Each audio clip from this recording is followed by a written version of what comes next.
Hi, David here, One Up Gaming. Gonna go through this week's show, which is episode 363 of the One Up Gaming Podcast. Did I say me? Did I say David? I can't remember. But we're gonna do this week's show. So please, first of all, buy Joe Dowling's book. It's called The Outrunners, and it's available now. It's a sci-fi, futuristic-y, retro book with a lot of like retro arcade games from 1983, 1984, that sort of time. So hopefully have a quick read through that and see what you think. We give it 5 stars, we love this, and please help the guy out. Go to our website, oneupgaming.co.uk. On there you can look at all of our reviews, all of our features, our weekly news items, and you can buy jumpers, t-shirts, hats, mugs, cups, all sorts, random stuff, just nice t-shirt designs. And you can also go to our Etsy store, which is just One Up Gaming, all one word, and you can find us on there, and we've got over 200 items on sale, so please have a look around and buy some nice items. As always, we're sponsored this week by Games Inspired Music.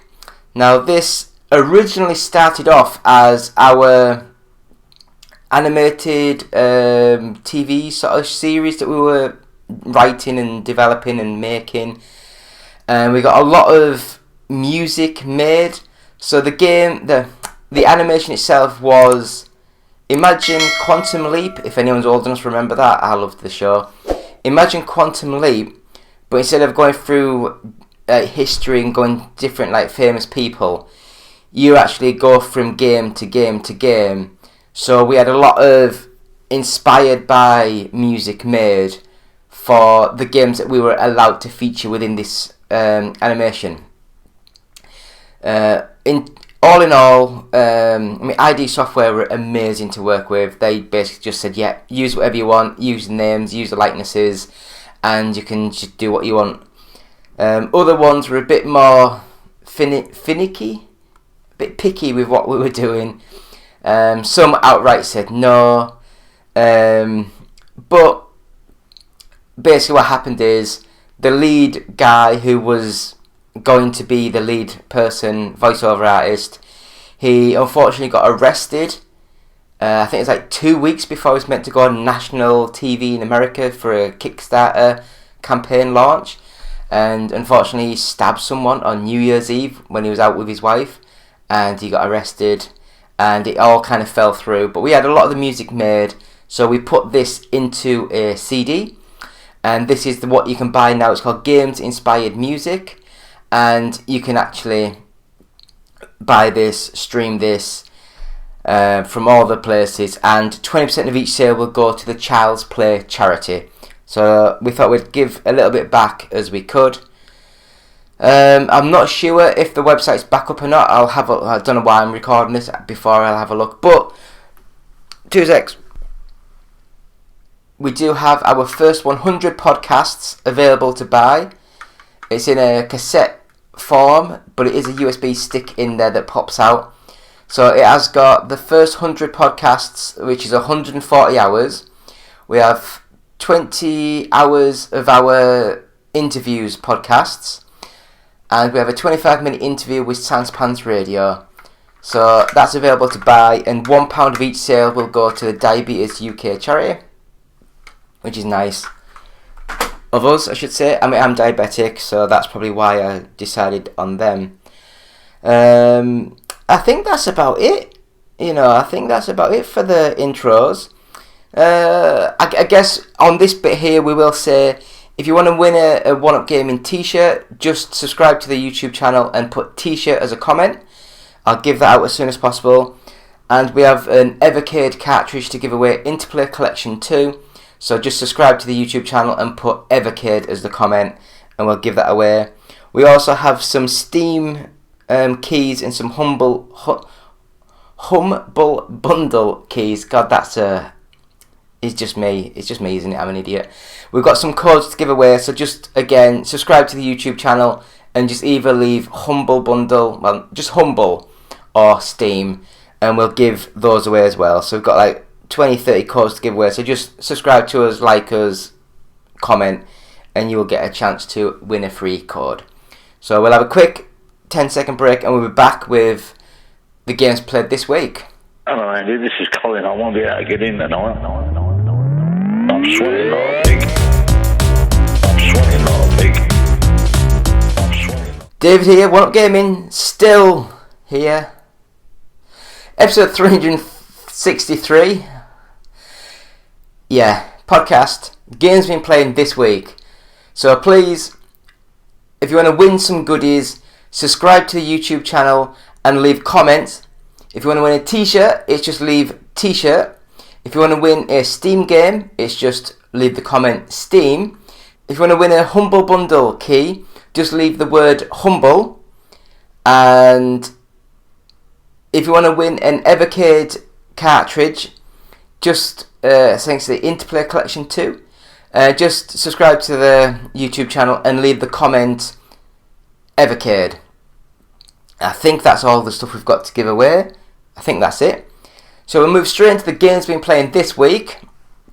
So first of all, we have Sonic Generations. And Sonic Generations is a game that I love. It's got the best parts of the games. It's got the 2D sort of like Sonic games and the really fast running to the screen sort of games. It doesn't try to mix and match other ideas of the Sonic sort of franchises. Yeah, so one of the biggest problems I had with this sort of game, especially when it first came out, I don't know if it was like the technology of the LCD screens back in the day, because I've never had a really good TV, you know, like the 4K 120Hz sort of screens. And when I was playing this, it seemed like the background would kind of judder, as if like it couldn't quite keep up with the refresh rate of the screen. Whereas with the old CRT sort of TVs, you never had that sort of problem, because there was no like, it just, you know, the image was just changed on the screen instantly sort of thing. There was no lag, ghosting or that kind of thing. But it plays really well, it looks nice. It's probably quite cheap nowadays, but yeah, it's a nice little game. Sonic Generations, nice. Next up was For Honor. Now this one is a game that I've never played ever, and I thought I'd give it a quick go. I'll apologise, I'm sweating like hell. I've got all these lights on and it's just baking hot in this room. But For Honor, when I was played it, I can see the appeal of, it's got a lot of depth, a lot of strategy. It's like low block, medium block, high block, and you know, if you attack, you have to go high, low, medium, and you have to try and defend and attack and lock your position to people, and it's really good. Too complicated for me. I'd have to say you'd have to put in a very long time just to play the game well, and you'd have to dedicate hundreds of hours to get to that top level of a player. But I guess that's what Ubisoft want. It's been going for about 5 years now-ish? And it started off quite slow, but it's built and built and built, and it is actually now really, really popular with their player base. And graphically it's stunning, and I do love it. I think it's a really good game. It's just too complicated for me. Next up, we have a quick demo to play, and that was Lies of P. And this one is, it's like a Souls sort of game, like a Bloodborne sort of game, and it's just not as good. It's okay, it's just not as good. Graphically, it's not quite there. The movement isn't quite there. It's good, but it's like, there's the Souls games, and it's just like the next step down sort of tier. It's not like a high budget, massive game. It's just the next little level down. It's still good. I still recommend playing the game, but I wouldn't buy the game for like 50, 60, well, I guess about 70 quid now they are, until I've read reviews and I've, you know, put a bit more time into that demo, because it's good. I just don't know if it's worth that kind of money. So next up, Dark Quest 3, and this one I think I gave it a quick play. I think there's a review up on the website. I can't even remember what the hell it was now. It's that long ago since I played it. I think it's like a 2D turn-based sort of game. Maybe cards involved. I can't remember. Watch the trailer. Watch this trailer and we'll see what we think. Because I think I gave it like a 6 out of 10. It wasn't the best. It was alright. It just was... What was it? I'm questioning even the review now. It might have even been worse than that. Can't remember.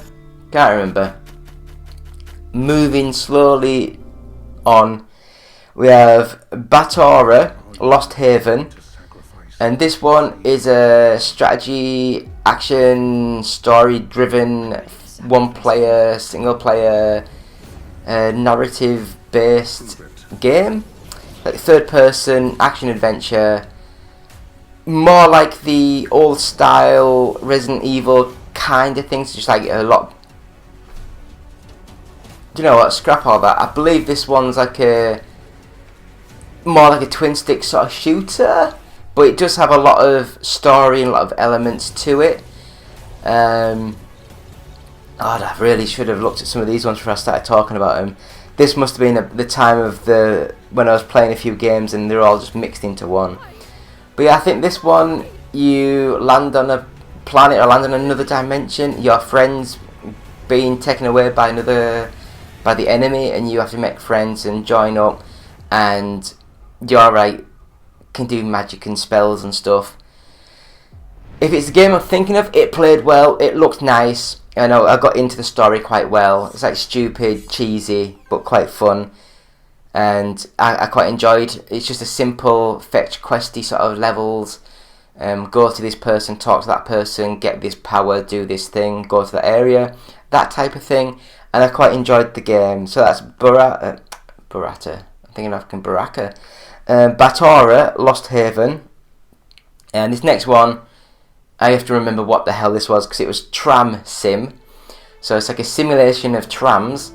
Now, being brought up in the UK in Thirsk, now that means that it's a tiny little town, and we had farming, sort of like farms. So I saw a lot of farming equipment, tractors, combine harvesters and all that malark. But we weren't like a city, so we never had the tram lines running through. And whenever I see places with trams, I just get scared, because I'm so used to just seeing a bus, and I don't know what the hell a tram is. But this is just a simulator game. You get into the tram, you actually press buttons, set the brakes off, set the speed going, and go to the platform, slow down, stop, and that. If you are interested in sort of like a train sim sort of game, then this is perfect. I'd have a guess it's been built on the engine of a train sim sort of game, just making the same sort of game, just like a little bit different, try and sell to other people. But yeah, graphically it was alright, it played well, it looked nice. It was a bit complicated, but again, I don't know nothing about trams. And the final game we've played this week is a game called Accident. And this is another one of those weird and wonderful sim sort of games. But I loved the story of this one. It's you come to an accident scene, and there's like people dead, people alive, cars upside down, on fire, that kind of thing. And you have to go and place the stop signs and stuff, the emergency sort of signs on the road. You have to go see who's alive, who's dead, what sort of conditions they're in, ring the ambulance, ring the police, and then you have to try and piece together what you believe is the cause of the accident and stuff. And then it plays through in a quite graphic, sort of like 3D sort of animated sequence of how the accident, of what happens in the accident. And like on one of the first ones I played, there was like, I think a tree fell down or something, but it was like on the back of a lorry, and it bounced, and a driver went straight into it and just lodged straight onto him and snapped someone else's neck. I'm like, what the hell's going on? But if you're not squeamish and you can get that kind of thing, it's a fun little game. It's like a little who's done it sort of thing. And yeah, I quite enjoyed it. Accident, quite a fun little game. I think it was cheap. I think it was only a couple of quid, so I'd recommend that one. It's a nice game. So as always, on the YouTube channel, every Monday we have the UK Top 40s gaming charts. Every Tuesday we have the Boosteroid video. Every Wednesday we have Which is Best. Every Thursday we have the Retro Thursday.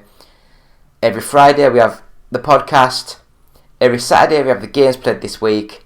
And every Sunday we have the gaming news for the week.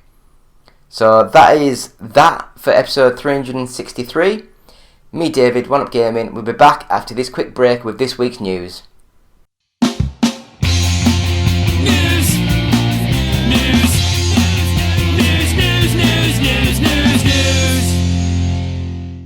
Hi, still David, still One Up Gaming, still episode 363 of the One Up Gaming Podcast.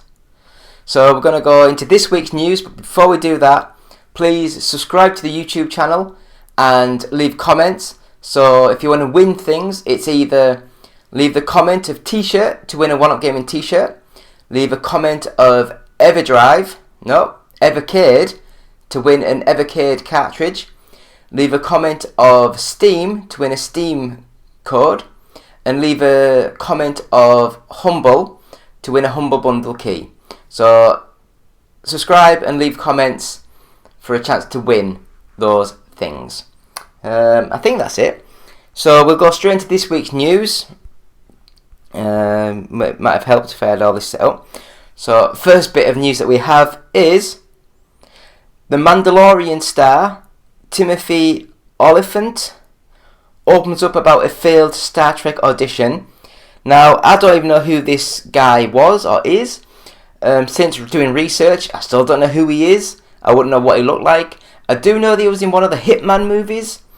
But this is saying that he went to go to like Star Trek, like the original J.J. Abrams movies, and he auditioned, but he didn't audition for anything major. Just went to audition to be in the movie. Actually, no, I do. He went to audition for McCoy.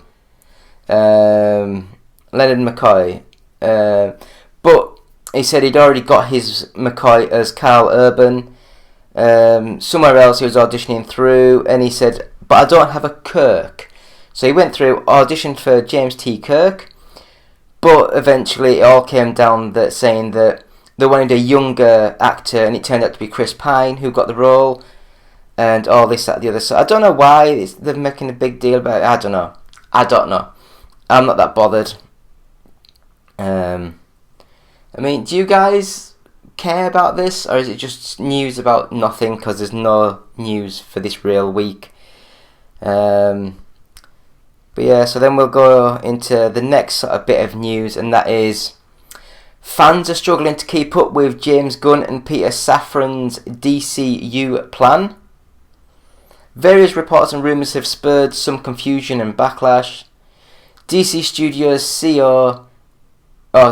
co-CEOs James Gunn and Peter Safran have a cinematic universe master plan in place, but conflicting reports over comments from Gal Gadot, I don't know what her name is, and other actors are leaving fans confused. The Wonder Woman perhaps mistakenly got fans' hopes up by suggesting a third film was on the way that would follow on from the DC Extended Universe 2 entries, despite that franchise, as far as fans can tell, practically being scrapped by the new DC2 film. The second movie was bad though, wasn't it? Was it like Wonder Woman 84, whatever it was called? It was really bad. I was invited to a meeting with James Gunn and Peter Safran, and what they told me, and I'm quoting, You're in the best hands. We're going to develop Wonder Woman 3 with you. We love you as Wonder Woman. You've got nothing to worry about, so time will tell. Her involvement or any mention of a Wonder Woman follow-up were missing from DC's Chapter 1, blah, blah, blah. Reports denying the claim have also emerged, with anonymous sources familiar with the situation saying Gunn and Safran have no plans to develop a new Wonder Woman film. James really has to come out and say something official, because all these conflicting reports are a horrible look. Such a confusing start to something that was supposed to be a harsh reboot. It's been, I don't know. I don't know. Do any of you guys care about the DC movies? I honestly think that some of the DC movies are quite good, but the press, the reviewers, the people who promote them just don't seem to like the DC movies, and they really forcibly push a backlash against a lot of them. It's like The Flash that just came out. I watched that recently. It was a good movie. It was a stupid, brainless, turn your head off movie, but it was a good little movie for 2 hours.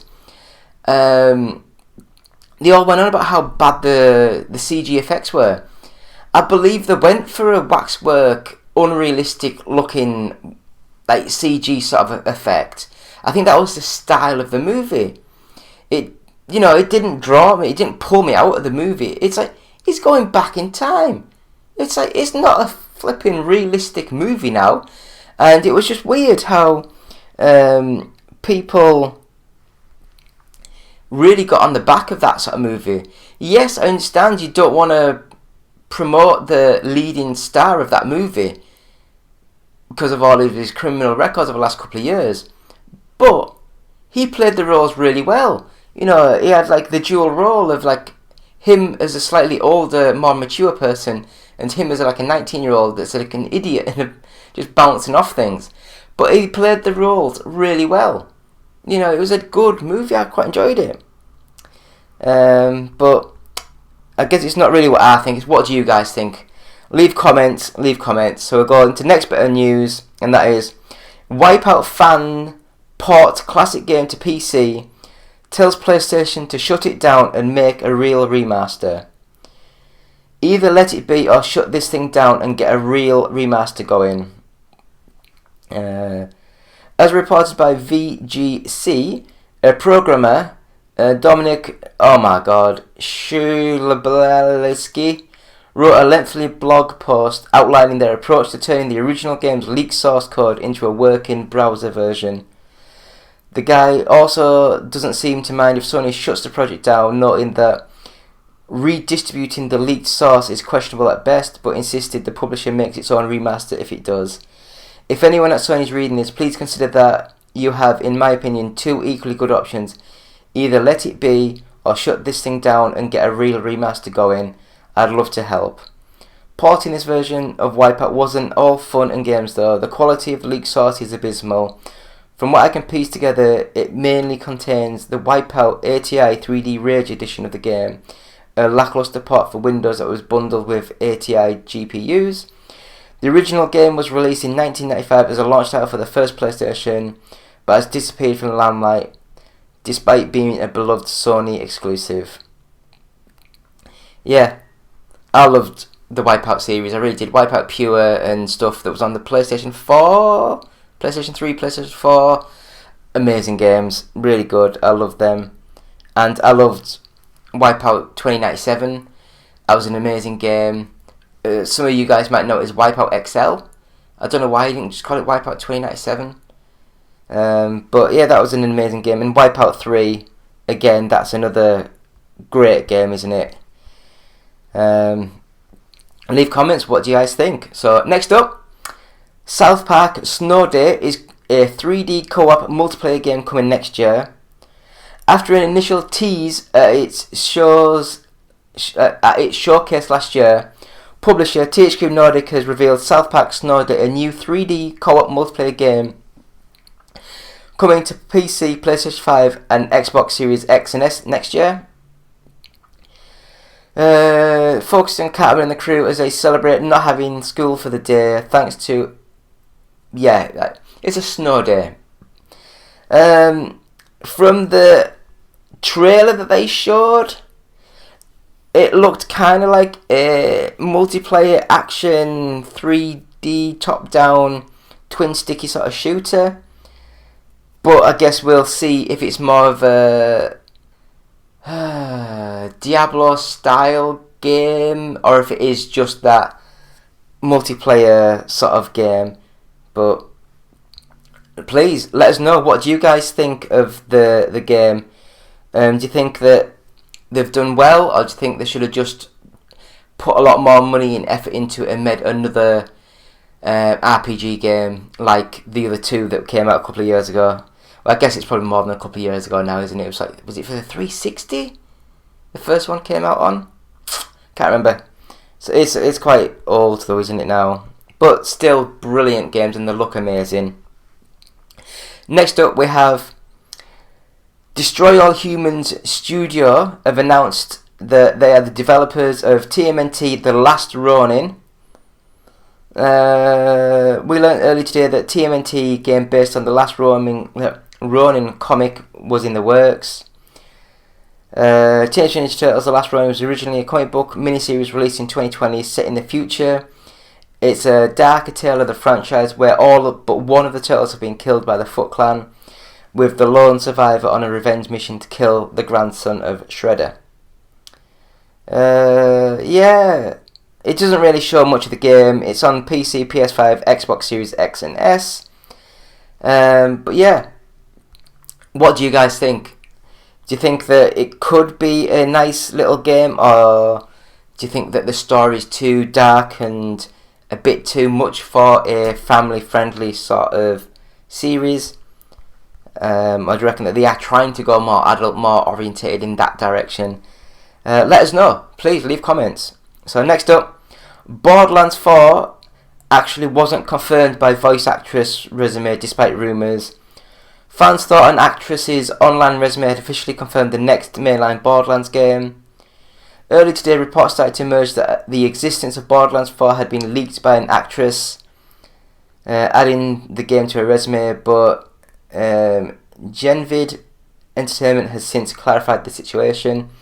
Fans noticed that the online resume for actress Angie Jo Lee had a listing for Borderlands 4 under her voiceover section, along with the role of Ayumi. However, in a statement, they clarified that she's actually appearing in Borderlands EcoVision Live, a recently announced interactive streaming series. So, oh, me legs. What do you guys think? Think this is just them trying to cover, or do you reckon they are making a Borderlands 4 sort of game? There's still that Borderlands movie to come out, isn't there? You know, I think that's about... Is it done? I don't really know. I'm sure that it was like... They were saying that it was almost finished and ready to go. Are you interested in the Borderlands movie? I mean, it could be quite funny. I like comedies. I like funny. Do you think there'll be a Borderlands 4 announcement soon or not? I, my friends, don't really care. I never played Borderlands 3. I got a bit sick of the series after 2. Anyway, next up. Call of Duty Modern Warfare 3 is coming to Xbox One and PS4. I guess they might as well, because the engine works well on those consoles and it still plays at 60 frames a second and all that malarks. Yeah, so it'll be coming out on November 10th, 2023. So yeah, what do you guys think? I'm just going to leave it at that. Do you guys interested in Call of Duty? I mean, I've not played a Call of Duty in a while. I played the last one because I got sent a review code. It was fun, it was alright. But once I'd done the review, I've never touched it since. Which is a shame, because it was a bloody expensive game. Really expensive. So we're going to the next bit of news, and that is Stalker 2 Heart of Chernobyl may have just been given a December 2023 release date. So it looks as though it's been given December the 1st, 2023. And normally when it's just a placeholder date, it's normally like December 31st. You know, like the last day of the month. But having December the 1st, it sounds more reasonable. Yeah, so the store that actually did the leak has also have a history of leaking dates. Darksiders 2 Switch version had this similar thing happen. The developer and publisher GSC World has not yet confirmed a release date, but it did confirm Stalker 2 will be playable at the Gamescom 2023, so it's possible the game is close to being ready. All the stuff happened with it got delaying and development in Russia and Ukraine and all that stuff. So hopefully a couple more months, and we'll be getting the Stalker 2 game that looks really good. So, are you guys looking forward to Stalker 2? I mean, from what I've seen of it, it looked amazing. Graphically, it looks just stunning. Yeah, just leave comments on us, talk to us, see what's happening.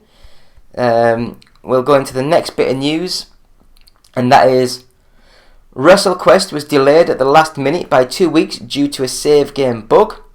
Megacat Studios and Skybound Games announced just before WrestleQuest's planned August 8th release date that WrestleQuest had been delayed by 2 weeks. I've never heard of WrestleQuest. When performing final checks on one of our launch platforms, we discovered it was possible for players to lose their saved game progress when playing WrestleQuest on multiple different devices. Because this is a game filled with hours of content and layer progress, so progress is so important, we could never body slam our fans like that. Oh, I love it. It will arrive on PC, PS4, PS5, Nintendo Switch, iOS, Android and Xbox One, and Xbox Series X and S.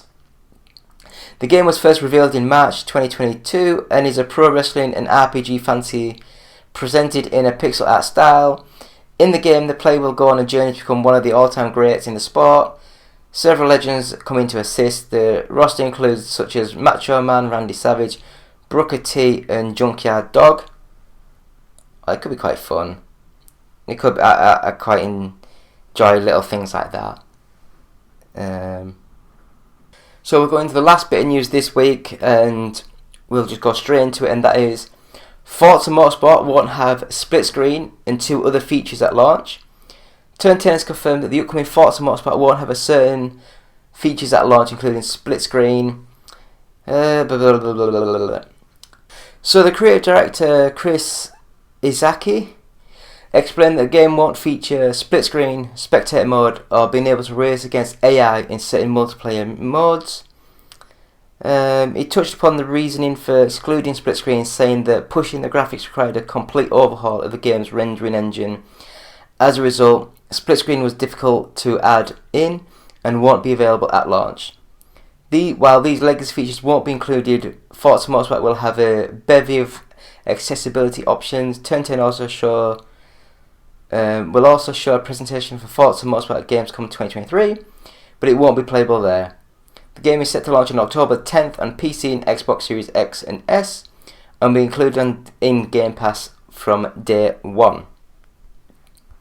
What do you guys think? So that is the gaming news this week. So we'll have a quick break, and we'll be back with UK Top 40. So back in a minute.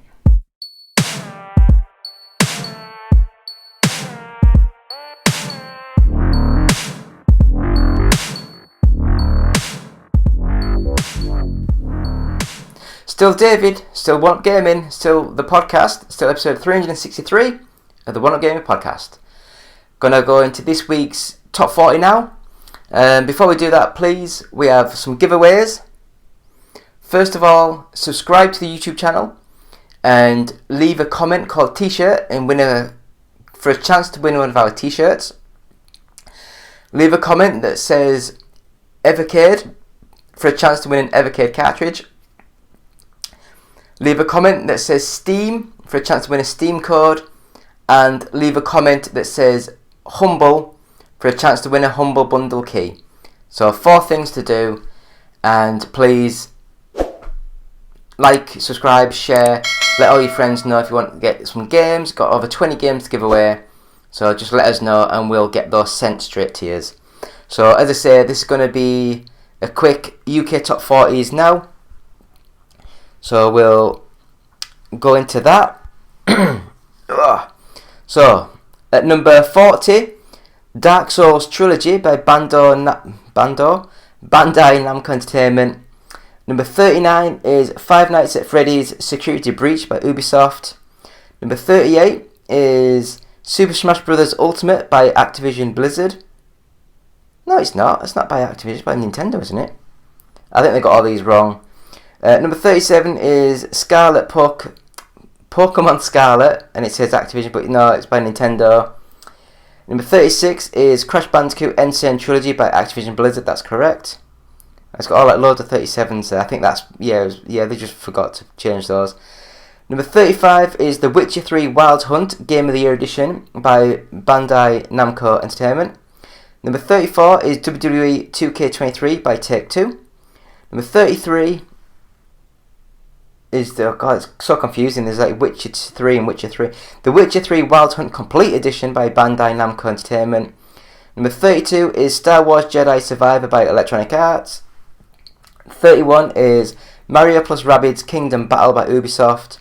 Number 30 is Super Mario 3D World plus Bowser's Fury by Nintendo. Number 29 is Sonic Origins Plus by Sega. Number 28 is Mario Party Superstars by Nintendo. 27 is Lego Harry Potter Collection by Warner Bros. Interactive. 26 is New Super Mario Bros. U Deluxe by Nintendo. Number 25 is Resident Evil 4 by Capcom. 24 is Super Mario Odyssey by Nintendo. 23 is Grand Theft Auto The Trilogy, the Definitive Edition by Take-Two. Number 22 is Atlas Fallen. 21, Pokemon Violet by Nintendo. Number 20 is Diablo 4 by Activision Blizzard. Number 19 is Saints Row by Deep Silver. Number 18 is Forspoken by Square Enix. Number 17 is Animal Crossing New Horizons by Nintendo. 16 is Red Dead Redemption 2 by Take-Two. Call of Duty Modern Warfare 2 is by Activision Blizzard at 15. 14, God of War Ragnarok by Sony. 13 is Street Fighter 6 by Capcom. 12 is Nintendo Switch Sports by Nintendo. 11 is Marvel's Spider-Man Miles Morales by Sony. Number 10 is Gran Turismo 7 by Sony. Number 9 is Mortal Kombat 11 Ultimate by Warner Bros. Number 8 is Pikmin 4 by Nintendo. Number 7 is Minecraft by Nintendo. Number 6 is Hogwarts Legacy by Warner Bros. Number 5 is Grand Theft Auto 5 by Take-Two. Number 4 is The Legend of Zelda The Tears of the Kingdom by Nintendo. Number 3 is Mario Kart 8 Deluxe by Nintendo. Number 2 is FIFA 23 by EA.